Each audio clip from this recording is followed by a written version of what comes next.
In 1971, 5 people bought a farm on the northwest corner of Amherst Island.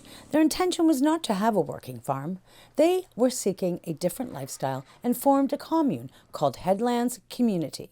It was like a full-blown hippie commune. For a couple of years, it was the hippies, and that legacy stays. That sense of community, commune, community, it's all in there in the name and in the spirit of the place. The common goal was to live in a community and build a community. And everyone who joined, it was pretty much in a response to the belief that the community and the way of life that was being handed to us was not one that we wanted. We wanted to emulate small town or neighborhoods or places where you knew who was around you and no one was anonymous. That's what we recognized was already here on Amherst Island and what we found ourselves fitting into very well. After a visit from the reeve of the island and a discussion of the value of the land as a farm, they turned their attentions to farming. They bought cattle, sheep, chickens, and pigs. They invested in machinery and fences. They put in huge gardens. They worked so hard. The whole group of them, all of the people who have been here since the early 70s, and even like the people who owned the farm before them. Like, there is so much effort and energy that goes into creating this space that we now get to be caretakers of. We don't think of ourselves as owners of this land. We are merely caretakers for the next people. In 1975, the commune disbanded and 3 of the members bought the farm.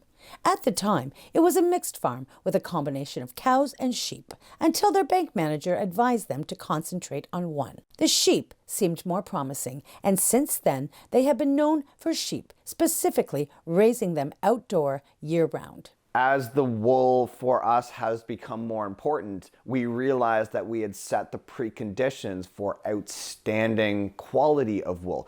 Because as the sheep are spending their winter outside, they have to raise their own jacket. The fleece and the lanolin content and the fiber is really thick and it's lush because it has to be. They don't have the luxury of being inside. A sheep that's being kept inside, it's fine and it's healthy, but the wool doesn't have to be nearly as thick, whereas our sheep are like, we don't have a choice. We need to take in calories and turn that into wool production. And then in the spring, they don't want that wool anymore because I don't want to wear my winter coat either when it's August and it's 30 degrees out. So we exchange our caretaking of the sheep for their fiber, and it's a really good relationship. The health of the flock is extremely important, and that falls to the responsibility of the shepherds. Beyond a code of conduct carefully adhered to for the care of the sheep, there is a sheep happiness index, because happy sheep make better wool. Along with outdoor conditions, close attention must be paid to predators. The program that I'm running long-term that I am absolutely married to is this non-lethal coyote management. Even when we are implementing legal and regulated tactics to control our coyote predation, it didn't look effective. And I was like, we're still getting anywhere between 40 to 100 kills every year. So we have the electric standoff wire, we've got page wire, and I use a series of flashers that we just move around with the flock. In terms of coyote communication, it's applying human hair, again as a scent marker. It's also applying urine. With the flock is large guardian dogs. So it's hard to isolate which of these tactics are the most effective. Like the large guardian dogs are wonderful. They're absolutely fantastic. So the combination of it has been extremely effective. This year has been our highest kill rate year in the last 3 years, and that's at 6. As well as producing one of the most natural and sustainable fibers on Earth, Topsy Farms' vision is that in 50 years, when you drive by, it will look exactly the way it does right now. To keep this place wild and green, it takes a lot of work, and it takes a lot of money, and it takes a lot of intention.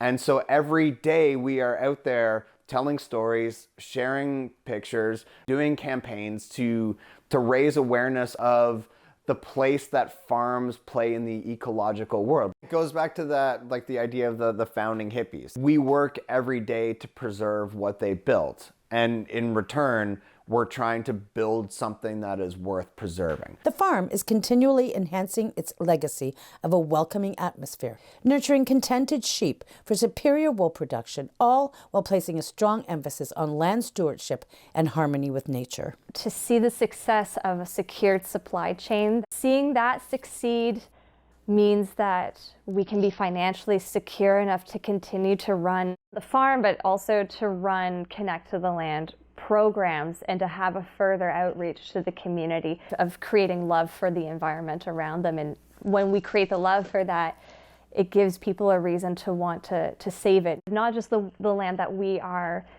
tending right now, but all wild spaces.